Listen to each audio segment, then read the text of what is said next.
দর্শকবৃন্দ, কেমন আছেন আপনারা? নিশ্চয়ই আপনারা ইতিমধ্যেই গরিব ঘরের রাজপুত্র নাটকের ৩৫ নম্বর এপিসোড দেখে ফেলেছেন। কমেন্ট করে জানান ৩৫ নম্বর এপিসোড কেমন লেগেছে। গরিব ঘরের রাজপুত্র নাটকের এপিসোড ৩৬ কবে আসবে? তাহলে কি মেঘলার গর্ভের সন্তান মারা যাবে? অনেকে চাচা চাচি কি আবারও মেঘলার পেটের সন্তানকে মেরে ফেলবে? আর এই কাজে বৃষ্টি কি সহযোগিতা করবে তাদের? তাছাড়া ওমর খান ও রাতুলকে হাত মেলাবে আবারও মেঘলা ও অনেকের এক হওয়া ঠেকাতে? সব প্রশ্নের উত্তর জানতে চ্যানেলটি সাবস্ক্রাইব করে ভিডিওটি কন্টিনিউ করুন। তো দর্শক, আমরা গরিব গড়ে রাজপুত্র এপিসোড ৩৫-এর সূত্র ধরে এপিসোড ৩৬-এর আপডেটগুলো জেনে নেই। চলুন। তো দর্শক, আমরা শুরুতেই দেখতে পাই অনেকে চাচা চাচিকে বাড়ি থেকে বের করে দেওয়ার পর রাস্তায় রাস্তায় ঘুরে বেড়াচ্ছিল তারা।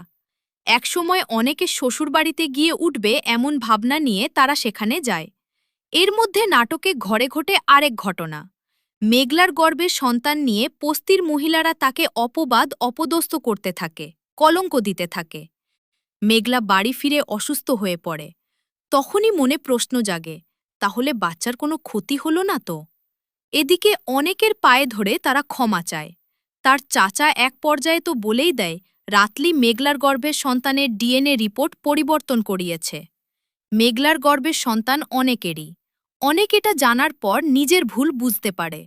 অনেক অনেক কান্না করে। প্রতিশোধ নেওয়ার জন্য রাতুলকে ধরার জন্য বের হয়ে যায় রেগে। সাথে সাথেই তবে বৃষ্টি তখন এটা শুনে রাগান্বিত হয়, কষ্ট পায় আর ভয় পেতে থাকে।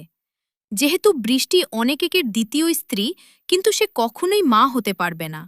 যদি মেঘলার গর্ভের সন্তান অনেকের হয় তার প্রথম স্ত্রী, তাহলে তো সে তার প্রথম স্ত্রীর কাছেই থাকবে।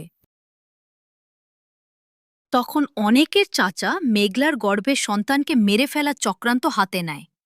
অন্যদিকে অনেক রাতুলকে নিয়ে গাছে উল্টো করে ঝুলিয়ে উত্তম ধম দেয়। তার মতো এত খারাপ মানুষের শাস্তি দেখে দর্শক মনেও আনন্দ পাচ্ছিলেন অনেকে। তবে তাকে আরও শাস্তি দেওয়া দরকার ছিল অনেক। ওমর খানের সাথে মিলে রাতুল কিন্তু ওমর খানের সাথে মিলে অনেক এবং মেঘলা ষড়যন্ত্র করবে। তাদের পিছনে অনেকের চাচাকে বাড়িকে থেকে এই মুহূর্তে বের করে দেওয়ার এই মুহূর্তটা রাতুলের নতুন কোনো পরিকল্পনার অংশ হতে পারে। তারপর দেখতে পাই মেঘলা খুবই অসুস্থ হয়ে পড়ে। তাকে হসপিটালে নিয়ে যাওয়া হয়। অনেক বস্তিতে এসে যখন এটা শুনতে পারল মেঘলা অসুস্থ, কিন্তু কোন কোন হসপিটালে মেঘলাকে নিয়ে যাওয়া হয়েছে এটা বস্তির কেউ বলতে পারল না। অন্যদিকে মেঘলাকে মুমূর্ষু অবস্থায় হসপিটালে ভর্তি করানোর জন্য সন্তানের বাবা নাম বলতে না পারায় হসপিটাল থেকে চিকিৎসা না দিয়ে মেঘলাকে এই মুমূর্ষ অবস্থায় বের করে দিচ্ছিল হসপিটালের স্টাফরা। কারণ যেই বাবার পিতৃ পরিচয় নেই সন্তানের, তার পাপের সন্তান এই হসপিটালে তারা জন্ম নিতে দিবে না। তাহলে কি মেঘলার সন্তান মারা যাবে? সব প্রশ্নের উত্তর রেখে কিন্তু শেষ হয়ে যায় এখানেই এপিসোড। তো দর্শক, তাহলে আগামী পর্বে অনেক এসে বাবার পরিচয় দিয়ে স্বীকৃতি দিয়ে মেঘলাকে হসপিটালে ভর্তি করাবে এবং অনেক ও মেঘলার কোল জুড়ে সন্তান আসবে।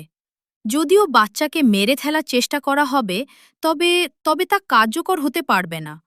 সবকিছু ঠিক থাকলে, কোনো টেকনিক্যাল সমস্যা না হলে গরিব ঘরের রাজপুত্র নাটকের নতুন এপিসোড ৩৬ আগামী শনিবার দুপুরে আসবে। নতুন এপিসোড এবং আগামী পর্বের আরও রহস্য জানতে চ্যানেলটি সাবস্ক্রাইব করে ভিডিওটি কন্টিনিউ করে দেখতে থাকুন।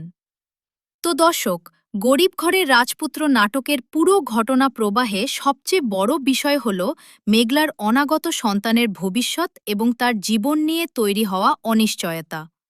ঘটনাগুলোর ভেতর দিয়ে ধীরে ধীরে যে জটিলতা তৈরি হয়েছে তা শুধু একটি সম্পর্ক গল্প নয়, বরং বিশ্বাস।